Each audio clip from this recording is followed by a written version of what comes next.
Hey guys, Moms Against Medical Bullying. It's a beautiful day today. It's a good day to stand up to our abusers. Shall we? As Peggy Hall says, right? It's a good day to stand up to our abusers, guys. You know what? People who are good abusers, guess what? People who are good abusers make you feel like they care about you. Right?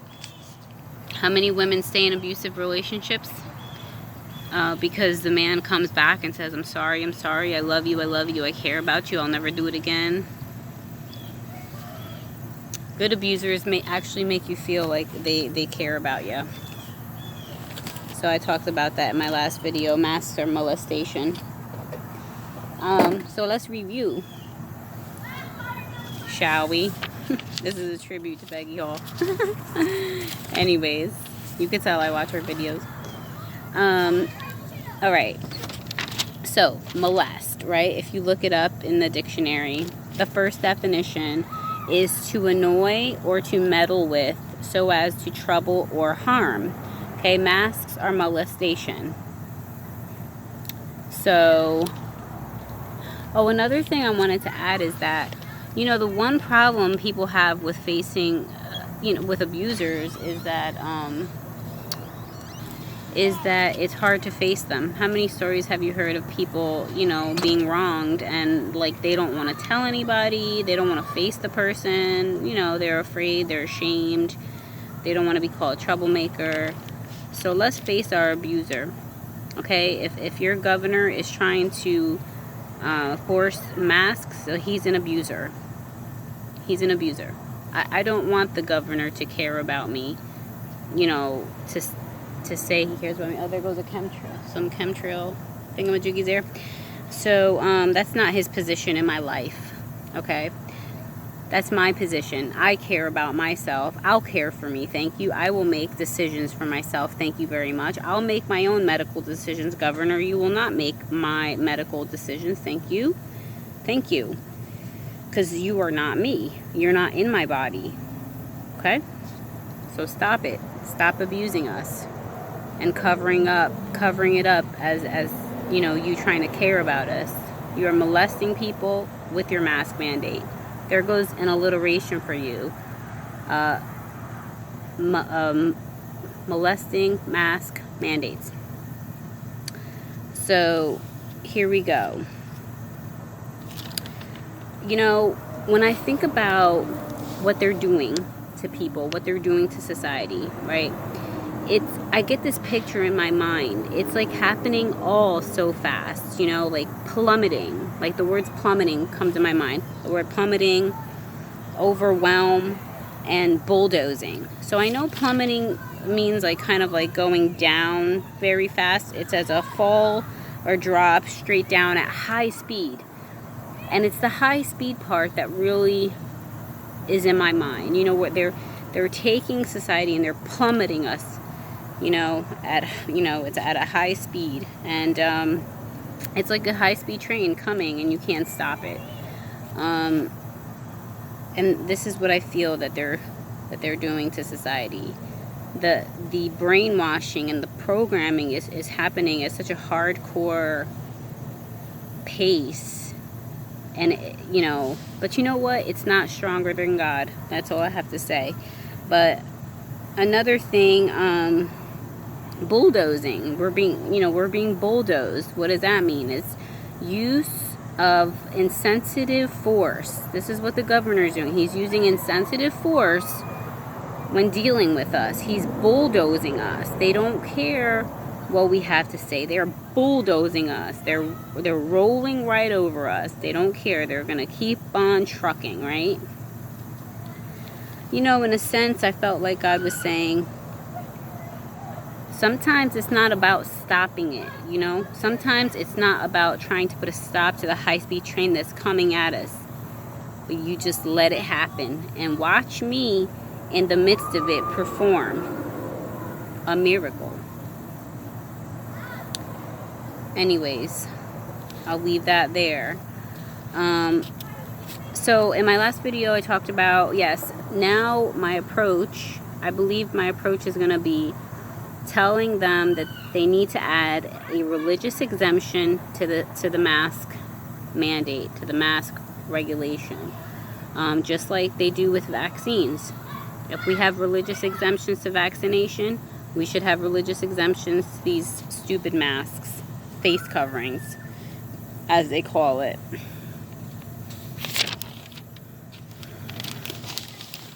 So I just wanted to read another letter that I wrote for the October 26th meeting that will be happening for the face covering regulation. Okay. And this is what I have.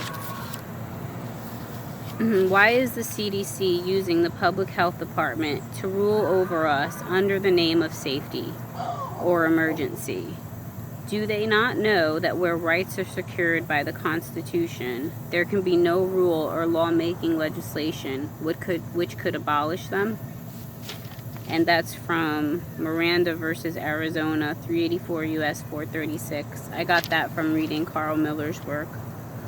When did the Public Health Department start to think they have full authority over our lives and our very breath? This in itself is against the Kentucky Constitution, Section 2, which states absolute and arbitrary power denied. If you can control someone's breath under the guise of safety, then what else is possible under the word safety? History shows that nations have been deceived in the name of safety. Why does the Public Health Department think its powers supersede the Kentucky Constitution because they use the magic word emergency? Page 22 of the Kentucky Constitution states, the Supreme Court at times has been quite liberal in its interpretations of the provisions of the Constitution, but it cannot be said that the court has overthrown the document or rewritten callously its meaning merely to fit the needs of the moment. Although many are coming to the conclusions that 1, no novel virus has even been isolated and proven to cause disease. 2, a face covering of any sort is not proven by the FDA to be a prevention for viral infections. And 3, the PCR tests are inaccurate, making the number of cases irrelevant. The question those on this committee should be asking themselves is not whether you personally agree with wearing a mask on your face, but instead you should ask yourself, does this regulation line up with the principles of the Kentucky Constitution?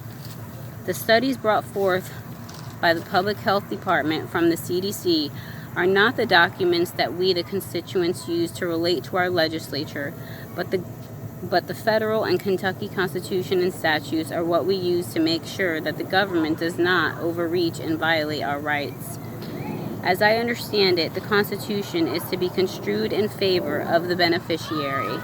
I have a natural right to breathe unobstructed, and I have a civil right to equal access and enjoyment of services and goods while doing so, under the Kentucky Statute 344-120. The no enter without a mask signs in front of businesses also goes against civil law, KRS 344-140. I would like to quote from the foreword of the Constitution, the Kentucky Constitution, paragraph 1. The Constitution of Kentucky is the principal law of the Commonwealth, the foundation upon which state and local government rests. Its authority is superseded only by the Constitution of the United States and federal law. The life of the Commonwealth and the lives of its citizens are governed knowingly or otherwise by the principles. Please don't throw the dirt out. Okay? The life of the Commonwealth and the lives of its citizens are governed knowingly or otherwise by the principles and strictures contained in this essential document. Kentucky's Constitution is furthermore a testament to the basic democratic principle of the right of self-government. The word emergency does not give unconstitutional powers to the state, and if the state does assume unconstitutional powers, then those laws or regulations confer no rights, impose no duties, afford no protections, creates no office, and is in legal contemplation as inoperative, as though it had never been passed. And I got that from Carl Miller's document, he quotes Norton versus Shelby County, 118 U.S. 425. I say no to this overreaching regulation that abuses the word emergency in order to gain unconstitutional powers. I want this regulation to be stricken as if it never existed. But if not, there needs to be a religious exemption to this face covering, because if not, you are violating our civil rights even further. So I didn't have that last sentence on there. I ended my original statement with, I say no to this overreaching regulation that abuses the word emergency in order to gain unconstitutional powers.